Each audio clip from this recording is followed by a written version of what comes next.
Okay, welcome everyone, and I think it's time to go ahead and get started.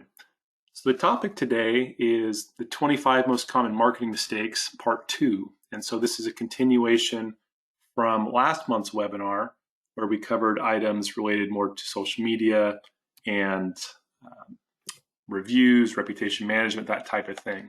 Today, we're going to be talking about more search engine optimization and pay-per-click.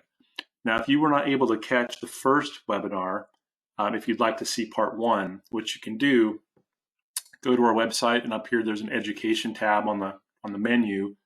Click on that, you'll see a drop-down menu. You can click on webinar collection, and then if you scroll down, you'll see part 1 listed there on that page, as well as a bunch of other webinars we've done this year. So these are all free. If you've not caught any of these, feel free to go back and catch any that you may have missed. Okay, so for today, what we're going to cover. Traditionally, what I like to do in the webinars is start out with a little bit of background information about WEO Media and just some background information about marketing in general, just digital marketing, and kind of setting the stage for what we're going to talk about. The majority of what we'll talk about today will be kind of structured around best practices for marketing, and then we'll get into the second half, so to speak, of the kind of most common marketing mistakes, picking up where we left off last month. At the end, I've also got a couple of additional kind of typical issues that we see a lot of times folks make. And then at the end of my webinars, I always like to offer people, if you would like to talk with one of our consultants, we'll certainly be happy to send you one of our books as well for free. So Q&A at the end. And so if you have any questions, you can put those in the little console on the right there, the little webinar console. The very last slide, what I'll typically do is leave up my contact information for about a minute. And that way, if people have questions and they want to talk offline, email me, call me, text me, whatever. Happy to answer everybody's questions. Okay, well, let me start with a brief overview of WEO Media and myself. I am one of the co-founders at WEO Media. We started the company back in 2009. Over time, we've really focused on the dental industry specifically. Over the last couple of years in particular, Dentistry Today named me one of the top CE leaders and consultants in the country. So I really appreciated that honor. That was really nice and kind of unexpected. So it's always cool when that happens. So WEO, as I mentioned, we started the company in 2009. We're based in Portland, Oregon. And for those who are maybe not familiar with us, we're really a full service dental marketing agency. So we provide over a couple dozen different services.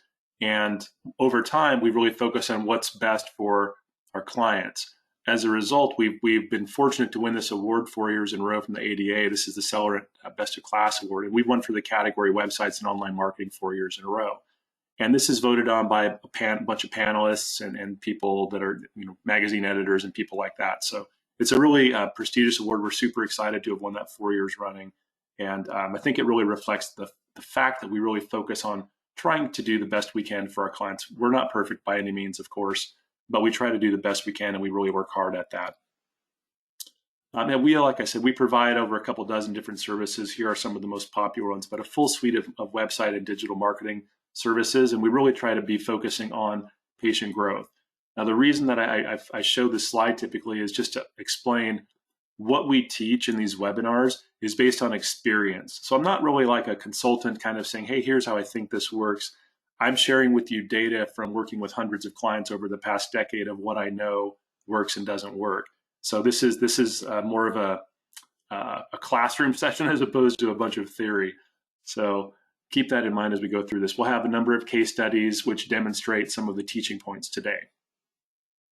Now, I want to give a little bit of a background to kind of set the stage for some foundational and some fundamental elements of marketing in general. And this will help explain much more when we get into the mistakes that we see. This will give us some context to explain it better. So kind of at the high level, right? Why do we implement marketing in the first place? Well, some of the stuff is fairly obvious, right? Increase revenue and profits, thereby increasing the value of the business. One of the cool things about digital marketing is you can focus on very specific items. And in the pay-per-click section today, I'll show you specifically what I'm talking about there. But it's nice. We can be very targeted in terms of the services we want to focus on and even the geographies we want to focus on with digital marketing. Now, ultimately, marketing should more than pay for itself, right? It should create a positive return on investment. It should make you money. And so if marketing is not doing that, then something is wrong with the marketing. Either the people doing the marketing aren't very good, or there's something wrong with how you're converting leads. there's some step in the process that's broken, and I'm going to explain kind of what those three primary steps are. But if everything is working properly, it definitely should be making you money. Now, another thing to understand about marketing is does not matter, what stage of your career you are in, what size of dental business you are in, marketing is important. So whether you're a startup, brand new practice, you're getting out of the gate, obviously marketing is important for those people. If you're established and you're just looking to expand, maybe you brought on an associate or expanded some operatories, maybe you bought a second practice or a third practice location, right? All these situations, obviously marketing is very important to ramp up that patient flow, get that local brand awareness out there. Likewise, if you're trending towards the end of your career and you're looking to sell your practice, buyers would love to see a well-oiled marketing machine in place that's consistently producing new patient flow. So if you're thinking about, oh boy, I've been doing this for a while and I've never really, done much marketing, I'm ready to sell, it will make your practice a lot more appealing if you can get at least a solid website, a solid online presence started. It makes it more appealing to a buyer. And then last but not least, size. It doesn't matter whether you're single location, multiple location, or you're a full-blown DSO. Marketing matters for everybody. It's the environment we're in, pre-coronavirus, post-coronavirus, it's all competitive. It's all people fighting for patient flow. And so it doesn't really matter kind of what stage you're at and what size you are. Marketing is just a really critical component of running a modern dental practice.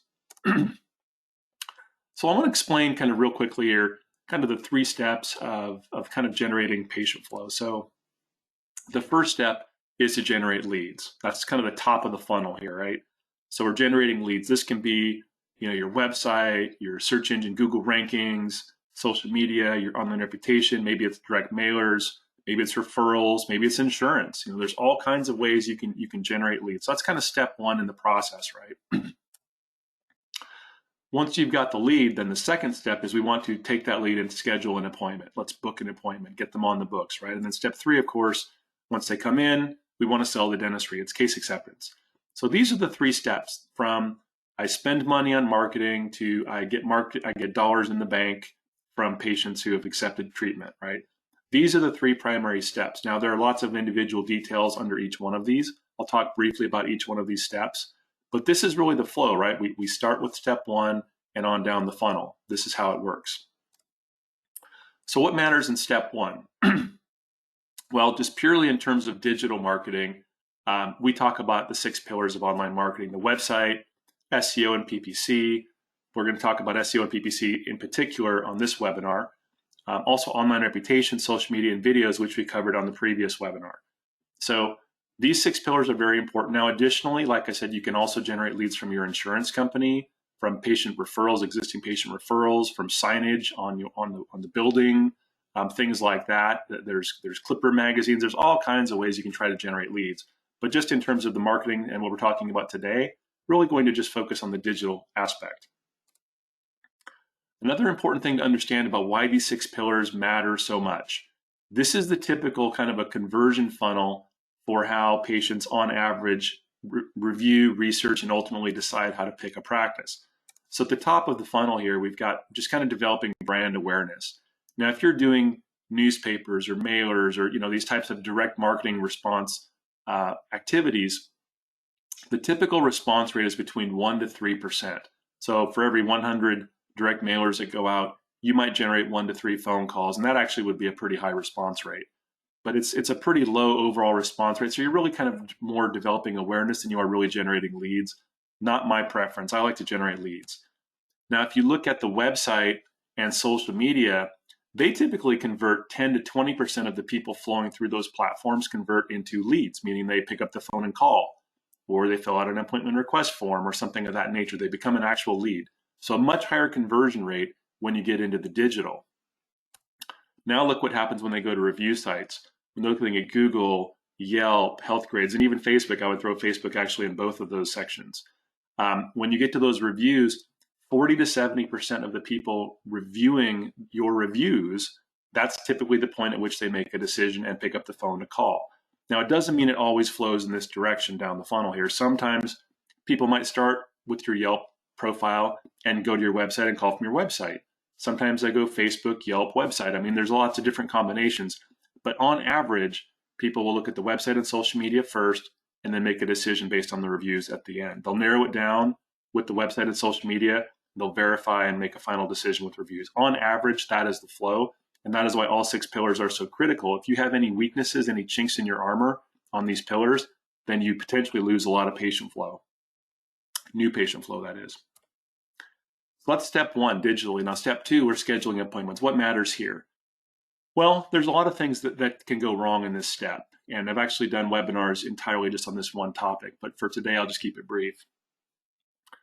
When it comes to scheduling appointments from those leads, one thing you want to make sure you're doing is have call tracking and call recording in place. So that way that somebody on your team can go back and analyze, how are the calls being handled? Are they being answered? And in fact, if they're not being answered, why? And then if they are being answered, how are we doing on those? There are some great software tools out there. My favorite is software called Patient Prism. I love that software. I highly recommend it to clients who are spending money on any amount of marketing. So that's something to start with, is the calls, because the vast majority of your converted leads will be phone calls, about 90% or more. Now, the remaining portion of those leads could come to you through online appointment scheduling, forms, could come to you through 24/7 live chat. There's lots of different things people can do, but in general, those are the things you want them to do: call, request an appointment, or engage in a chat. That's going to increase your conversion rate. Now, when people are answering the phone, and you really need to make sure that people have been trained on how to review and answer these calls, on how to respond to these inquiries. And if you have a really dialed in process with step 2, your conversion rate can be very, very good, and your return on investment can be very, very good from your leads. Now, step 3, I'm not really going to talk about this much at all. This is case acceptance. Now we're talking more clinical, not my area of expertise whatsoever. Just understanding that once we've got the patients in the practice, we've kind of handed the baton over to the practice to do their thing. Now, case acceptance rate obviously is very important for any practice to fully realize the return on investment. And so making sure you've got staff training in place and a good procedure and protocol for that. And for every step of the process, you want to develop KPIs, right? Those key performance indicators for each team member in each step of the process. So for your step 1, what are those KPIs? Well, maybe it's how many phone calls we generated each month. Maybe it's our Google ranking, something like that. For step 2, maybe our key performance indicators would be how many calls and chats are we getting, and things like that. And then step 3 here, you're going to want to figure out case acceptance rate between hygienists, between clinicians, and things like that. So anyway, these are the first 3 steps. These are the 3 steps for generating new patient flow. So now that we've kind of set that foundation, I want to dig into the second half of what we talked about last month. So last month, as I mentioned, we really focused on kind of social media, online reputation, videos, things of that nature. Today, we're really going to focus more on the search engine optimization and the pay-per-click ads, okay? So we'll start with search engine optimization. I'm going to explain them both, kind of how they fundamentally work and what you should be doing, and then I'll explain some of the common mistakes that we see in these areas. So let's start with this. What is SEO? Search engine optimization. Now, many of you may already know what this is, and that's great. If not, for those who maybe aren't familiar, I'm going to just briefly explain it. Essentially, SEO, it's an ongoing process. It's a bunch of different things that we have to do every month to get a website to rank highly on a search engine like Google, Yahoo, or Bing. Now, you're being judged every 30 days by these search engines, and so therefore SEO must be an ongoing monthly activity. You can't just do SEO and stop. If you do, I'm going to show you a case study towards the end today. What happens when you stop? It's not good. Search engine optimization involves a combination of what we call on-page activities, meaning we do these things to the website itself, and we'll talk about some of that coming up. SEO also involves off-page activities, which have nothing to do with the website. Off-page things that affect your SEO would be like your reviews, for example, getting lots of reviews on Google and Yelp and Facebook and health grades and all these things. Having your directories filled out. So there's a bunch of different things that you do on the website and away from the website, all of which help your ranking performance on the search engines. So it's an ongoing process. You're being judged every 30 days, right? And that's kind of the message here. How do these search engines work? So like I was explaining, for average websites, my website, your website, we're not Amazon, we're not eBay, right? We're not these giant websites. Just for the average Joe website like us, we're judged every 30 days. And these search engines, they're judging us based on code and content and incoming links and all these different factors that they look at. There's actually over 200 variables that they look at. So it's very much kind of a what have you done for me lately approach. So SEO, that's really what we're talking about in terms of organic rankings. Now there's also paid positions on these searches as well. So I want to kind of demonstrate what I'm talking about here. So on the left of the screen, you'll see this is like what a Google search would look like for dentist, Portland, Oregon, which is basically the area that I live in. So if you see at the top of the screen here, we've got a little section circled in blue. Those are ads. Those are paid ads. So that's PPC, pay per click. Okay, these are the paid ads. And people are paying money to show up right there at the top. Now below that, outlined in green, this is where SEO comes into play, okay? This is what we call the organic results section. There are actually kind of two distinct sections here. We've got the map with typically 3 to 4 listings under the map. And then below the map, you'll see typically about 10 organic listings, just organic search results. We only see 3 on my screen here just because I can't fit them all, but you get the point, right? So there are basically 3 distinct and unique places you can get found on page 1 or on any page that, for that matter, of a Google search. So the PPC ads at the top, these typically account for about 6% of traffic, of clicks. The SEO, the organic section, is about 94% of the clicks. And so in terms of what should be our focus and priority, clearly SEO should be the top priority because that's going to get the most clicks and it's going to have the best return on investment for sure. Now that's not to say that PPC ads are not important, we shouldn't do them. You definitely should do them, but in the proper context and the proper strategy, and I'll explain that here in just a few minutes. So this is SEO, this is PPC. I'm going to talk about how these work here, and then we'll go through some of the common mistakes. So let's start with SEO. Now, let's pretend that I'm a dentist, okay? Yeah, I'm obviously not, but let's pretend I am. And my practice is right here, that little star. Let's just pretend that's my practice in Anaheim, California. So I've outlined in red here, Anaheim, California, right? Southern Cal, Orange County. So that's me. Now, how does SEO and PPC help me attract patients from kind of the surrounding area? Well, if you think about, okay, where can I draw patients from? Let's draw a circle around my practice, and probably, 80 to 90% of my patients are probably coming from this, 3 to 5 mile radius, something like that. Fine, nothing unusual about that. I think we're all on the same page so far. Now, how does SEO and PPC help me attract people inside that circle? Well, if you look at Anaheim, that's part of what's inside the circle. And my office has a physical address in Anaheim. So for SEO will help me rank where I have a physical office location, which is Anaheim in this case. Well, what about Fullerton and Buena Park and Cypress and Stanton and Garden Grove and some of these surrounding areas? Clearly, these places are close enough where patients could come see me, but they're not in the physical address of Anaheim. So SEO, when somebody types in dentist Anaheim, I can show up for that search because I'm in Anaheim. I'm an Anaheim dentist. But if somebody types in, dentist Fullerton or dentist Buena Park, pretty good odds I'm not going to show up in that search unless they're really close. Unless they type in dentist near me, that search I could show up for. That's not so driven by the physical address, but most organic searches are contained by that physical address. So how do we reach these people? Well, that's where the ads come in. So what you want to do is you want to draw a circle around your practice and say, okay, what's the typical radius? Where am I pulling patients from?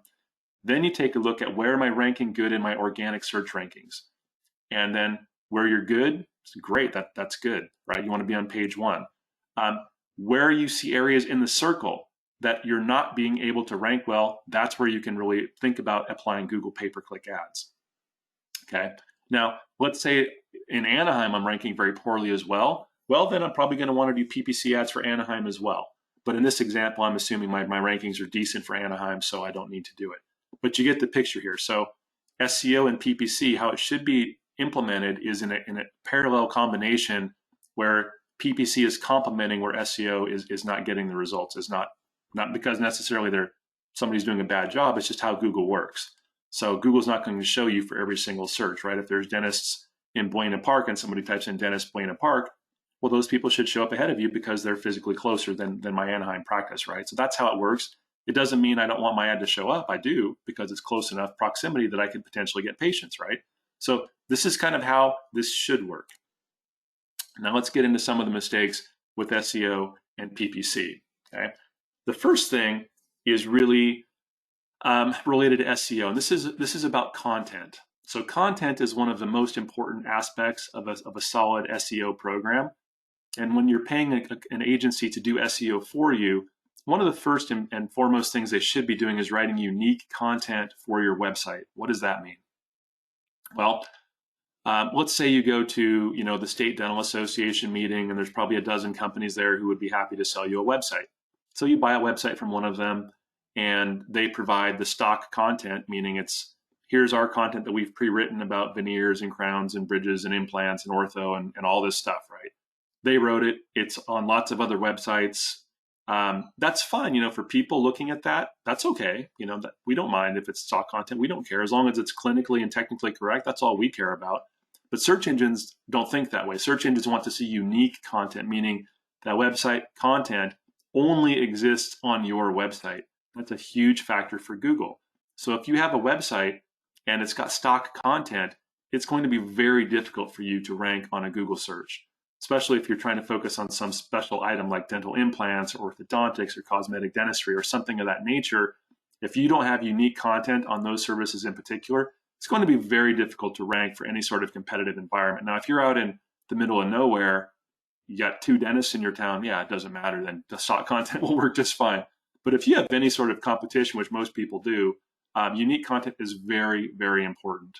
So this is, I would say, one of the most common mistakes we see with SEO is people pay agencies and agencies don't write unique content, and the results are poor. Now, another common mistake we see quite a bit with SEO is something called the title tag. Now, when websites are built, they're constructed with code. HTML, you may hear of that term, HTML.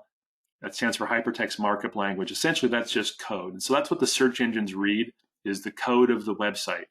Now, when the search engines read that code, there are dozens and dozens of pieces of information in there that it's looking for to understand how high or how low should I rank this website? What is this business about?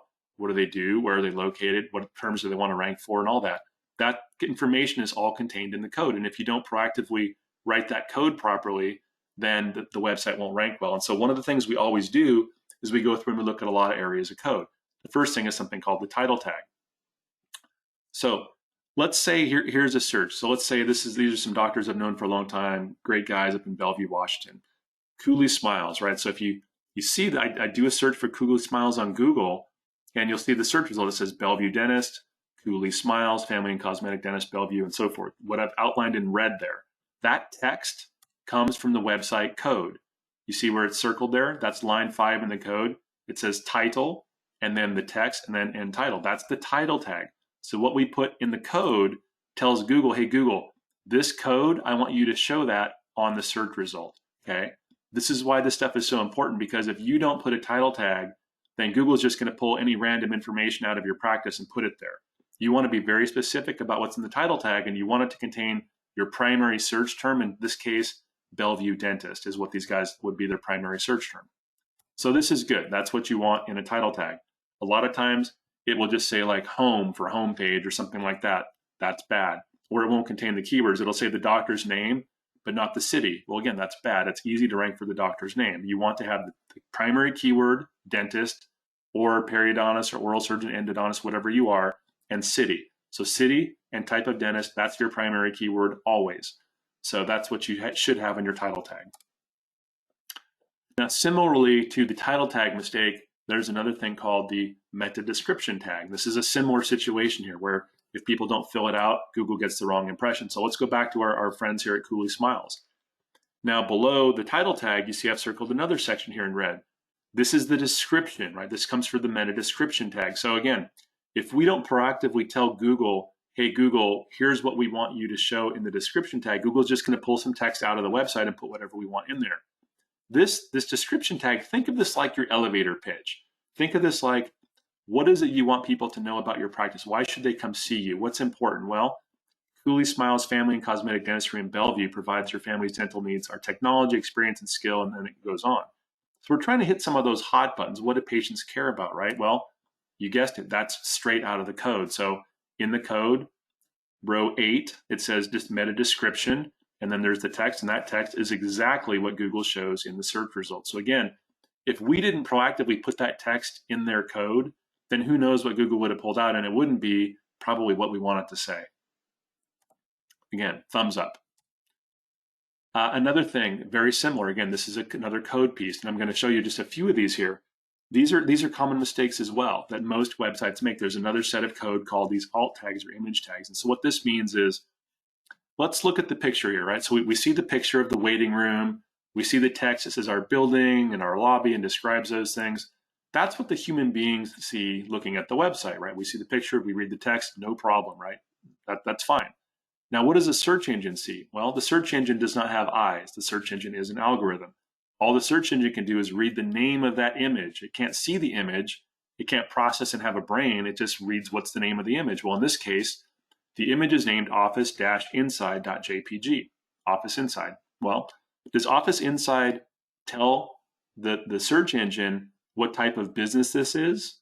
Where is it located? What do they specialize in? Why should they come see us? What do we want to rank for? Like nothing, right? There's absolutely zero useful information to the search engine about officeinside.jpg. This is a missed opportunity.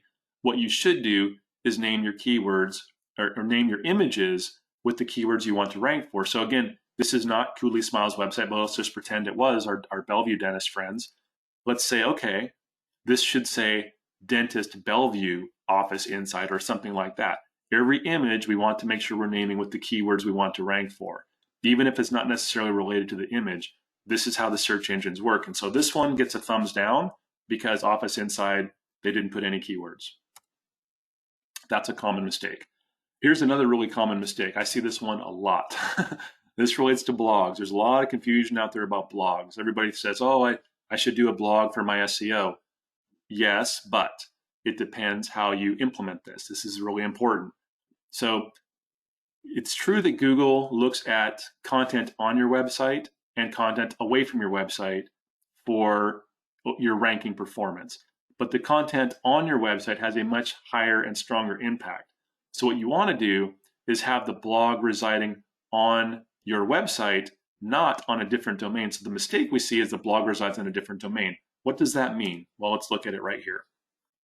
On the top here with the thumbs up, you've got www.whateveryourdomain.com/blog or whatever it is. So that blog is in your website, right? It is a page, a sub-page within your website. That's what you want. What you don't want is down below, where it's on the blog platform and then it has your blog. So the Blogger or Blogspot, there's many blog platforms. Even WordPress has its own blog platform. So if you're on the blog platform and your blog's hosted there and then it links back to your website, that is very, very useless for your website SEO performance. It's really not going to help you at all.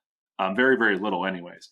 So it's much better if you're going to take the time and effort to write blog posts and post them, make sure that blog resides inside your website, not on a blogging platform. This is something that a lot of people make this mistake. They think they're helping their SEO and they're really just wasting their time. Mistake number 22, improper use of tracking numbers. Now this is an SEO mistake. So what does this mean? Well, when we're doing digital marketing for a practice, what we like to do is use a tracking number that we put on the website. Now it's a local phone number. So like, let's say, if you're in Seattle and it's 206 is your area code, for example, well, we would get a tracking number that says 206. And then that way, or whatever your local area code is, right? Just whatever your local area code is, we get a tracking number that's the same local area code. And when people call that number, it immediately routes to the phone number of the practice. So it's a seamless process. The patients look you up online, they see the number, they call the number, your phone rings in the practice. It's seamless for the patient, seamless for the staff, no problem. The nice thing about tracking numbers is we can put them on your website and digital properties and see how many phone calls are coming from the website and from the online marketing. Now, here's where the problem comes in. Marketers will say, hey, I want to know how many calls are coming from Facebook and Yelp and Instagram and my website and this and this and that and that. And then they use all these different tracking numbers. While I understand it's nice and it's very tempting to want that specific granular data, it screws up your SEO big time. Why does it do that? Okay, let's think about this. What Google does, when Google analyzes your business, it's looking at your social media properties, your review sites, directories, your website, of course, all this information, right? It finds dozens and dozens of places online talking about your business, right? In your case, your dental practice. Now, if Google sees discrepancies in the core information, name, address, phone number, and in some cases, website, if it sees differences there, it says, hey, wait a minute, something is probably wrong here. I don't know which one of these things is wrong, but something's wrong. There's an inconsistency here. And therefore, if I don't know which information is correct and which is wrong, then I'm not going to show these results very high in a search result, because how Google wins the search engine battle is by providing the best search results. That's how Google dominates. They provide better search results and more accurate search results than all the other search engines. That's how they win. So if Google starts showing search results and you look up a dental practice and you call and it's the wrong number or something like that, then you're going to stop using Google and go to some other search engine. So Google wants to make sure that whatever it shows in a search result is correct, right?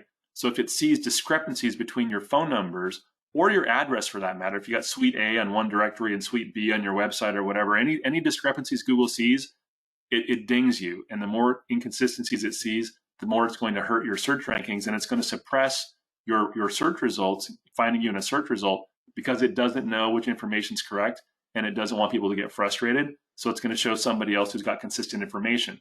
So the mistake is using many different tracking numbers. The proper thing to do is use one tracking number for everything online. Yes, I realize you lose granular tracking ability between Facebook and Google and so forth. I get that. But it's much, much better to have high, excellent Google rankings and good, solid patient flow, and then try to rely on your staff and your phone tracking to how did you hear about us, that type of thing. There's pros and cons, but to me, it's very, very clear. The pro is you need to use one tracking number for everything online. Common mistake. Here's another one that's a killer. So not claiming your Google My Business page. Now, your Google My Business page is essentially it's kind of a directory listing page that Google automatically creates for any business that it finds out about. And so it's almost gotten to the point where your Google My Business page is as important as your website. I mean, you really should honestly think about this page as your other website, your other business website. It's that important. It gets that much traffic. And so what happens is Google automatically creates these things, and many times the information is incorrect. Because it's just, again, it's an algorithm. It's just aggregating data from directories, and it says, well, I think this is what it is, and so it creates your page. It's not done by humans who intelligently figure this out. It's done automatically. So what you always want to do, go online. If you've never done this, go online today, Google your practice name. You should go on Google and Google your practice name. You should see on the right side of the page a Google My Business listing, and it'll show how many star ratings and maybe your address, your phone number, and all that stuff.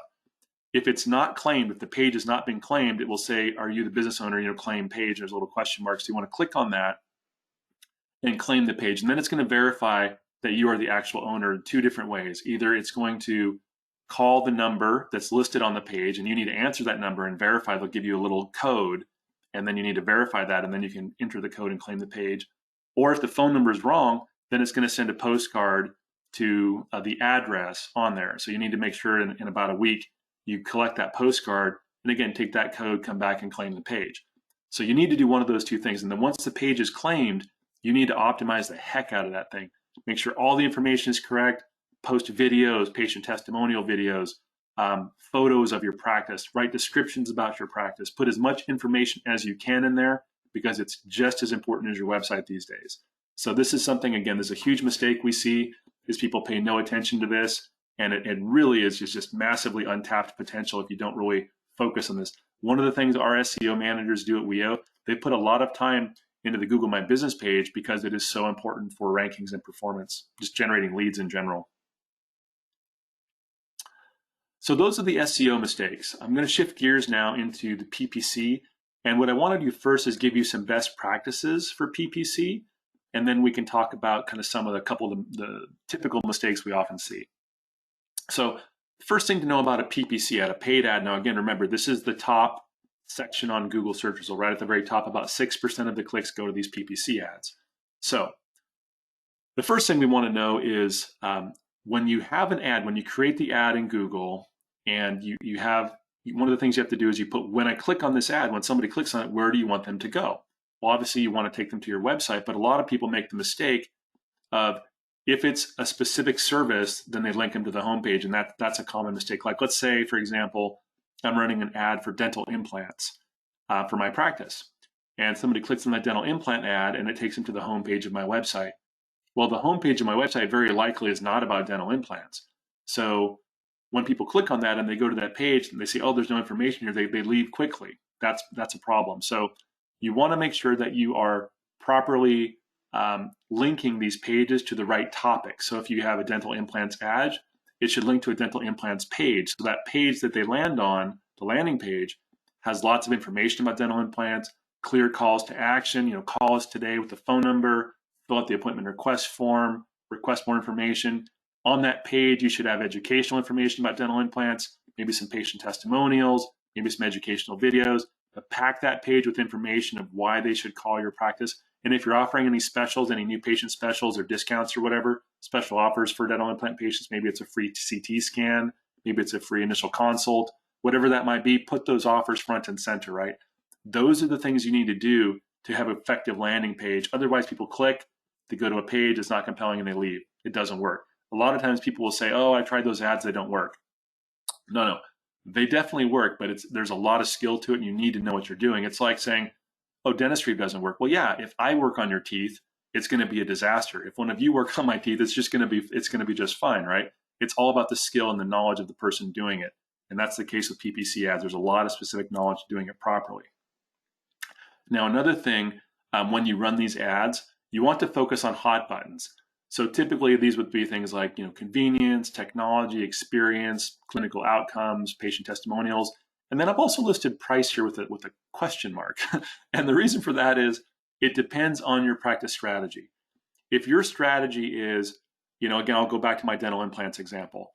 If your strategy is, I want to compete at a lower price point, I'm going to use more lower cost implants.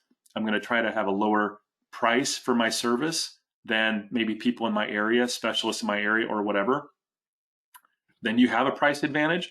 Then you may very well want to include price as one of the hot buttons in your ad, like affordable implants or something like that. However, my general advice is not to do that. I never like to compete on price when it comes to marketing. I always like to compete on quality, on outcomes, on technology, on patient experience, on convenience, all these types of other hot buttons, because then you can charge more and have a better margin and have a more healthy practice. So generally, I would recommend not to use price unless it is just very clearly part of your strategy and it is a big difference between you and the people around you. Then you can use it. Generally, I would say otherwise avoid it. Now, there are some key metrics when you're running these ads, and this is going to matter because I'm going to show you some of the mistakes people make. So some of the things that you're going to want, so if you hire an agency to run this, so like our company, WEO Media, we're a Google certified partner agency. We have been for 7 years. So our team is very, very good and certified by Google and all this stuff. So we measure a lot of metrics internally. Now, a lot of this stuff we don't share with the clients because they won't understand what it is and what we're doing with it. But just to educate you on this webinar today, I want to talk to you about some of these metrics we look at. The first thing is cost per click. This means every time I click on an ad, how much is Google charging us per click? And so if you have $1,000 a month for your budget and people are getting charged, you're getting charged $10 a click, you're going to get 100 clicks for the month, for example. Well, over time, if the manager, your PPC manager, can improve with one of the things called your quality score, then they charge you less money over time. So your $10 per click goes to $8 per click, goes to $5 per click. And so at $5 per click, now you're getting 200 clicks instead of 100 clicks for the same budget. And this is where a good PPC manager can usually more than pay for their management fee by the cost savings they generate in the cost per click because they're so good at optimizing these variables. Another important thing is the bounce rate. Bounce rate, I kind of hinted at just a minute ago here. So if your landing page, if people click on your ad, they go to your landing page and they leave pretty quickly within a couple of seconds. The number of times that people leave quickly out of 100 visits is your bounce rate. So if 74 people out of 100 leave your website pretty quickly after clicking on it, you have a 74% bounce rate. Google would look at that and say, hey, wait a minute, the bounce rate on this ad is 74%, but this other dental implant campaign going on in the same town is only 50% bounce rate. So what does that tell Google? Google looks at those lower bounce rates and says, hey, wait a minute, this ad is performing better because when people click on it, they stay on the website, which means the content is engaging. It means it's what they're looking for. So what Google does in that case, if your bounce rate is low and your quality score is good, then Google starts charging you less and less money. So that $10 per click goes to 8, goes to 7, goes to 5. The opposite is true as well. If your bounce rate is high and your quality score is poor and people are clicking on your ad, they're coming to your site and leaving quickly, Google will actually charge you more money. So the first month it's $10 a click, and the next month it's $11 a click, and then $13 a click. And you're like, what the heck? Google's charging me more and more money. Well, sometimes it does that because it's trying to incentivize you to go somewhere else. Go use Bing or Yahoo. That's what they're trying to tell you because, again, Google wins the search engine wars by providing content people want to see. So if you have a high bounce rate, that is not what Google wants to see. Google does not like to show your ads if you have a high bounce rate and a poor quality score. So all this stuff is very important to optimizing results. And a good PPC manager will be optimizing these variables over time, but it takes several months to get these things dialed in. So let's look at an example ad here. Now this is an ad for dental implants in Seattle. And this is an ad by ClearChoice. Many of you probably have heard of ClearChoice, right? They're a very large national chain that does full arch implants. And that's really all they do are these full arch implant cases. So they've really got it kind of down to a science. They're very good at what they do in terms of their advertising. So if we look at the ad, the first thing we see on the ad is same day implants, one price for entire treatment. Well, that's clearly two big hot buttons they're putting right there in the ad, right? Same day, they must have found over time that's a hot button for people. Just come in and get it done and don't have to come back. One price, so I don't get nickeled and dimed. They must have found these are two big hot buttons because these are right there in the headline of the ad. But then if we look at the text below the ad, what else do they say here? No more discomfort. Well, that sounds like that's a hot button. Eat freely again. Obviously, if you're a dentalist or if you have bad teeth, you probably aren't eating a lot of apples and a lot of steak, right? What else? No hidden fees. Kind of gets back to the one price for the entire treatment thing. What else? Free CT scan. Now that sounds like that saves me money. What else? Financing options. Oh, good. This might be expensive. I'm not sure if I can afford it. They offer financing options. Cool. What they're doing here is they're clearly putting what they believe to be the important hot buttons for the selection criteria, the decision-making criteria that people are going to go through when they pick who's going to do my implants, right? So when you're running these ads, you need to make sure that your ads include hot buttons and your landing pages addresses these hot buttons. So if we clicked on this, if ClearChoice did their job properly, I haven't looked at their landing page, so I can't comment to this. I'm just saying theoretically, if they did this properly, what we would see is a landing page that addresses all these hot buttons, has compelling patient testimonials, and has a good conversion rate. That's ideally what we'd want to see. But just in terms of the ad, this is some of the ad dynamics, how you build these things. So some of the mistakes that we see with PPC campaigns. So one of them is not doing something called negative keywords. What does this mean? Well, so for example, you always rank for your name. So if your name is, Dr. John Smith, then you don't want to run ads for Dr. John Smith. You don't want your ads showing up for that because you're going to show up in the Google organic results anyways. So if you're going to show up in the organic results at the top of the search, don't spend your ad money on that. That's just a waste of time. So your practice name and your doctor's names, you don't want those things to show up in the ad. So if I type in, because sometimes people will do this, well, I'll get clients who call and say, I typed in my name and I don't see my ads running. Well, yeah, because we don't run your name in the ads, because if people type in your name, we want them to go organically so you don't have to pay for that. Like, oh, okay, that makes sense. Yeah, because you don't want to waste money where you're going to get the traffic anyways. So don't type in your practice name or your doctor's names in the ads. You don't want them to show up for that. So you include them in what's called a negative keyword. A negative keyword tells Google, if somebody types this into the search, do not show my ad, right? Now, another thing you might want to elaborate on are some of the services and the insurance, right? So if there are certain types of insurance you don't take, then when somebody types in, dental implant Seattle that takes XYZ insurance, if you don't take XYZ insurance, make sure when people type that in, enter that as a negative keyword so your ad will not show up. Otherwise, you're going to get clicks and you're going to get calls and they're going to say, hey, do you take this insurance? No, we don't take that insurance. Why did you pay for that ad in the first place, right? You shouldn't have. But a lot of people don't understand how to set up negative keywords. So I'm just kind of letting people know this is something you absolutely need to do. Same thing with services. If you don't provide orthodontics, then make sure if somebody types in braces for, for a dentist in your town, you don't show up for that. Because if you don't put in those negative keywords, Google will say, oh, well, braces, that's related to dentistry. This person's looking for a dentist. So I'm going to go ahead and show this person who's paying, they've got an ad campaign going, I'll go ahead and throw their ad up there because braces is dentistry, right? Or implants is dentistry, veneers is dentistry. Well, if you don't do those things, enter them as negative keywords. Also think about similarly related topics. I'll give you kind of a funny example. I was analyzing a practice one time who was advertising for dental implants. And just on a whim, because I've done this a few times and I'll actually find people that don't do this, I typed in breast implants search in that same town. And guess what? The dentist's dental implant ad showed up for breast implants. So now most people are going to look at that and say, a dentist, they probably don't do, most people are probably going to notice like, oh, that's probably a wrong search result. But you'd be surprised how many people click on these things without reading them carefully. So I saw that and I found, wow, that's crazy, because this dentist practice who does implants is getting all these clicks and paying all this money for people searching for breast implants. It's a total waste of money. Now, it may sound silly, but these are the mistakes that people make that burn out their budget and say, oh, these ads don't work. They work if you know how, and if you know what you're doing. Another thing is like geographic targeting, kind of similar to the keyword thing. With geographic targeting, I ran an analysis one time for some doctors in the Bay Area, Northern California, for dental implants. And when I typed in dental implants, it was interesting. In Northern California, some ads showed up for some doctors from San Diego. So I was like, whoa.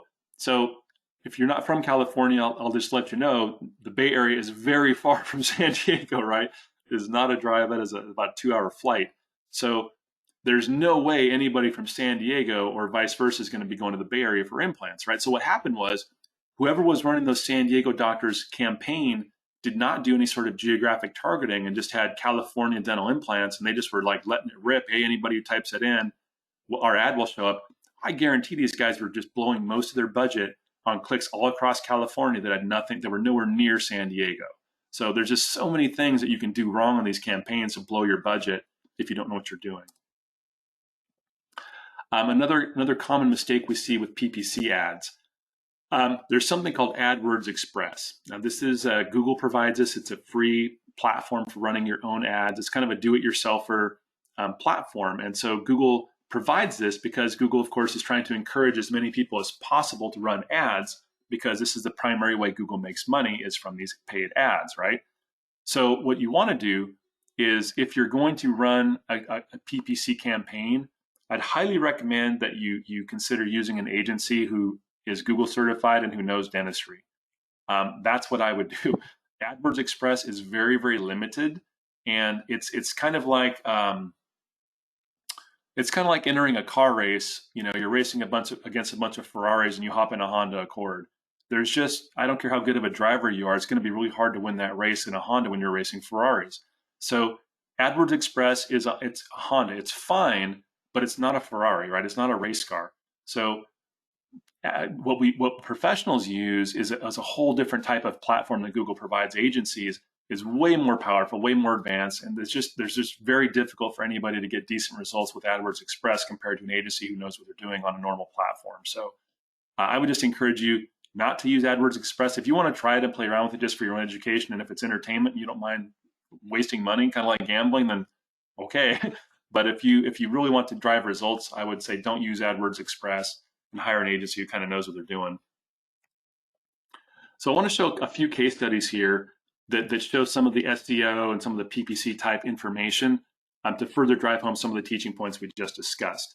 So this first case study, this comes to us out of Seattle, Washington again. And in Seattle, it's a very competitive market, as you might imagine. It's home to Microsoft, it's home to Amazon, and a bunch of other tech companies. So it's a very highly educated, very online, very digital marketplace, super competitive. So with this practice, we implemented a lot of the things that we typically would do for the digital marketing SEO, right? So we are writing unique content, we're optimizing the directories, we're using one phone number across the board, we're putting the blog in the domain of the website, image tags have keywords, like all the stuff we just talked about, right? That we do that kind of thing. So when this website launched, it was at 500 visitors a month, and after 9 months, quadrupled the traffic to 2,000 visitors a month. And so, we could look at that and say, wow, that's really good. But the reality is, remember at the beginning of the webinar, we talked about there are 3 steps of generating a patient. The first step is generate the lead. Is traffic a lead? No, traffic is not a lead. Traffic is just they're on our website. They have not become a lead yet. So what do we really want to know? We really want to know the leads, right? That first step. And so that's where the phone tracking number comes in. So the next graph are the phone calls. So if you see the traffic going up and the phone calls going up at roughly the same clip, then you know that's the right kind of traffic and you're getting the right kind of leads. Typically, that's what it means. So in this case, these guys also saw a very similar trajectory on their phone calls along with their traffic. And so they saw a huge increase in new patient flow. One of the things we found over time is typically around, between 5 and 15%, but around 10% of the calls are going to end up being new patient appointments after everything's said and done. So if I see 200 calls, I see a client who's ranking on page 1, I see 200 phone calls. More often than not, they're going to be right around 20 new patients a month, plus or minus a few. That's pretty typical on average. And in fact, that's what these guys saw. Now, one of the things that we also like to try to figure out is the conversion rate, because again, we talked about the 3 steps. You want to generate the traffic and then convert the traffic into leads, right? Well, if we look at this, so from month 1 through 10 here, we have traffic going up every month and we have the phone calls going up too. And so if you divide the phone calls into traffic, you get the conversion rate. So the first 3 months, our conversion rate's around 8 or 9%. Not great, not terrible, okay. But then you tweak a few things and you try to improve that conversion rate, and now you're like 12%, 15%, and so forth. So as long as you can drive the right kind of traffic and do a good job at converting that traffic, with videos, with live chat, with a clear phone number, clear calls to action, all that kind of stuff, the conversion rate can be very solid. And when you optimize driving traffic with a good conversion rate, that's how you get great return on investment with your online marketing performance.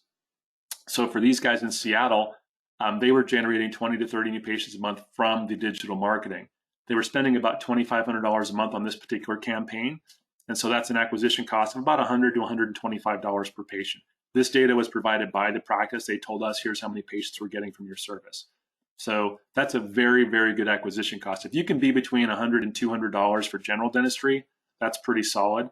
Now, if you're a specialist, like you're an orthodontist or an oral surgeon, depending on the type of patient you're going after, those acquisition costs are going to be higher, but your average, revenue per patient is, of course, a lot higher as well. So ultimately, it's not about the cost, it's about the return on investment. So for a general dentist, a patient is typically worth between $800 and $1,000 in that first year. And so $100 to $150 acquisition cost is a really good deal. Now, if you're an orthodontist and it's $5,000 or $6,000 for a start, yeah, you might be willing to pay $500 or even $1,000 to acquire a patient, because your return on investment is still going to be pretty solid, and it's worth those high margin, right? So that's kind of an example of when things go well. This next case study is kind of the opposite effect. It's things were going well and the client had some problems and then the thing just fell apart. It was really kind of an interesting situation. So this is another general dentist in the Portland, Oregon area. And again, similar graph here. We see these are the phone calls per month. So the graph we're looking at, we've got phone calls going up across the x-axis of months. So we've got 28 months of data, over 2 years of data here. This is a cautionary tale. So when the client website launched, we were doing SEO and tracking the traffic, tracking the phone number, the phone calls and all this kind of stuff. And as you can see, the phone calls shot up really quickly. Before the previous website, they were getting about 20 to 30 calls a month. And then with our website, we launched, we were doing all the SEO things properly. The rankings increased pretty quickly. And what you see is the phone calls just really shot up very fast. This is great, right? Now, after about 14, 15 months, the client called to cancel SEO. And we said, well, wow, why would you want to do that? We were getting, over 150 calls a month and you were only getting 20 or 30 when you started. And he's like, well, I'm getting some new patients, but I just don't think the return on investment's worth it. And we were really puzzled by that. So we looked closer into the data and we found that their staff was not answering the phone about 30 to 40% of the time. So 30 to 40% of the calls are going to voicemail. Well, if you're spending, $1,000 a month to get the phone to ring and then you don't answer the phone, there's an obvious problem there, right? So this practice just had a lot of internal issues with answering the phone and case acceptance and those kinds of things. And so they weren't getting the result, not our fault, but ultimately they fired us. And then what's interesting about this is look what happens when we stopped SEO. Now, we didn't do anything, negative or nefarious. We didn't punish the website. We just simply stopped what we were doing. That's all we did. We just stopped because they canceled. Okay, fine, we stopped. Look how fast they drop off. So Google's judging us every 30 days, remember?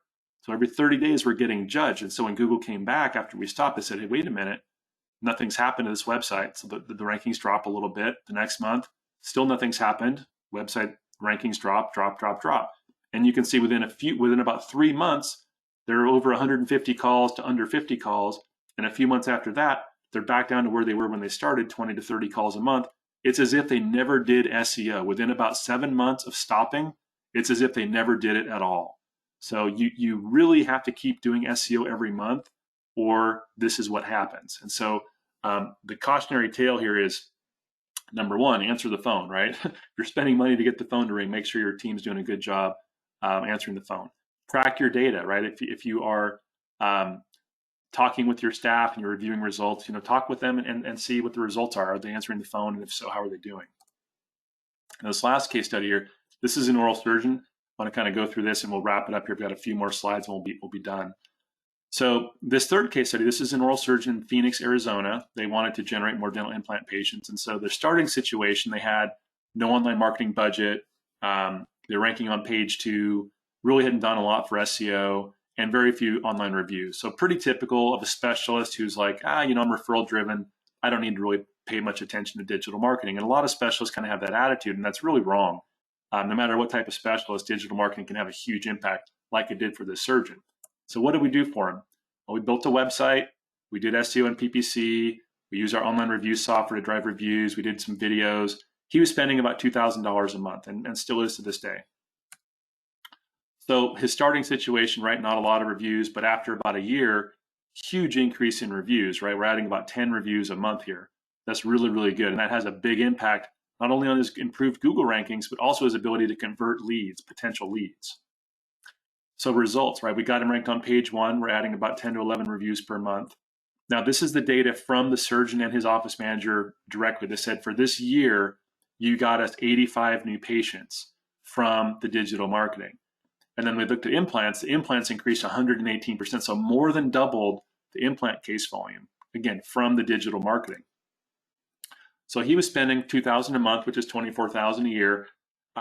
We estimated from their input that they were about $270,000 in revenue from the digital marketing. So it's about an 11 times return on investment. That's really, really good, right? So if you can be above 5x, that's solid. 8 to 10x is fantastic, right? So anything in that range is really good. So these guys were thrilled. They get really good results. And so even for specialists who say, I'm referral driven, believe me, no matter if you're a general dentist or a specialist, this can work exceptionally well if you do it properly. Now I've got 2 bonus mistakes here and then we'll wrap it up. These are not so much about SEO and PPC. These are just other things that we kind of commonly see that are mistakes. So now the first thing to understand here is when it comes to your digital marketing, there's kind of 3 types of hosting. There's website hosting, email hosting, and domain hosting, and they're 3 separate things. Now, normally domain and email are done with the same company. So like if GoDaddy's hosting your domain, your email is probably hosted with GoDaddy as well or something like that. Domain hosting, though, does not necessarily mean you have to have the website hosted there as well. The website can be hosted with the website company and the domain can be hosted somewhere else. They don't have to be hosted at the same place. It's probably simplest for you if you have one company do all 3. That's probably the best. But if you don't, and if you are in charge of renewing any of these, the website, the email, or the domain, then you really should use auto renewals on your credit card and make sure they do that, because we get calls, I would say 1 to 2 calls a month from a practice who calls us, oh my gosh, our website's down. What did you guys do? So, well, doctor, you are managing your own domain and you did not renew your domain. It appears your domain expired. You need to log in and renew your domain. And they always are freaked out. They always assume that we did something wrong. And it's every single time. It's like people are just not paying attention to who's hosting my domain. And so we generally recommend, like, let us host your domain, let us host your email and those kinds of things so that it's all in one place. We automatically renew it and you don't have to worry about it. But if you're not comfortable with that and you want to do it yourself, please use an auto renewal process because this happens a lot. Now here's another kind of bonus mistake that we will see with folks. Unrealistic expectations and timelines when it comes to getting results. So This is largely dependent on, people sign up for a digital marketing campaign. They're thinking, okay, I want results. I want this many new patients in this amount of time. And okay, that's nice, but that may or may not be realistic. The factors there are your starting position and your competition. So if it's a highly competitive market and you're not on the first 5 pages, it's going to take at least a year before you get really solid results. So you just need to understand that up front and be willing to invest. As long as your rankings are improving, your traffic is going up, things are heading in the right direction, you just have to be patient and trust the process, because Google's only judging you every 30 days. And now, if your competition is moderate or you already have a really good starting position, the results can happen in 3 months, 6 months. It can happen much, much faster. It really depends on your competition and your starting level. So when you hire a marketing company, you want to sit down with them, talk to them about what is realistic, what do you guys think is going to happen here, and then have regular meetings with both your marketing staff and your partners. If you use an agency like us, meet with us every month or every couple of months, right? Talk with us. Say, hey, what are you guys seeing? How's it going? Talk to your SEO and PPC managers. They'll give you feedback. Make it a part of your process. You have a daily huddle every morning to review the clinical, and you treat that super important. Marketing should be reviewed at least once every month or two. It's really important. It's kind of the lifeblood of that new patient flow. So those are the topics for today. I hope you guys got some good information now. If you want to register for upcoming webinars, you can again go to our website, click on education, webinar schedule, and all the upcoming webinars for the year are free. In fact, I think there's going to be another webinar we're going to be scheduling at the end of September. It's not currently on there, but it'll get added pretty soon. But there are some other webinars. Again, they're all free, so feel free to register for those if you like. We're always happy to share the information that we can. Like I mentioned at the beginning of the webinar, if you would like to speak with one of our consultants and talk about your SEO or your PPC or any other topics that we covered, send an email to consult@weomedia.com. Our consultants will talk with you, and they'll send you a free copy of the book that I wrote last year on practice growth. So that is our webinar for today, guys. What I'll do here is I will keep the contact information up here for about a minute. Feel free to send me a text, send me an email. We can set up a time to talk if you have any questions about your marketing, or if you want to speak with one of our consultants, that's fine too. But I'm always happy to answer questions. I just love educating people on this stuff. I find it fascinating. I find digital marketing fascinating. I love how it works. I love all the techie, nerdy stuff about it. And so I just like to be a resource for folks. And so if you have questions, whether you're a client or even if you're not a client, that's fine too. Just give me a call, email, text, and I'll be happy to answer your questions. So glad you could join the webinar today. Sorry we went a little bit long, but I just had a lot of information I wanted to cover today. So I'll leave this information up here and hopefully catch you on the next webinar. Thanks very much for attending today. Bye.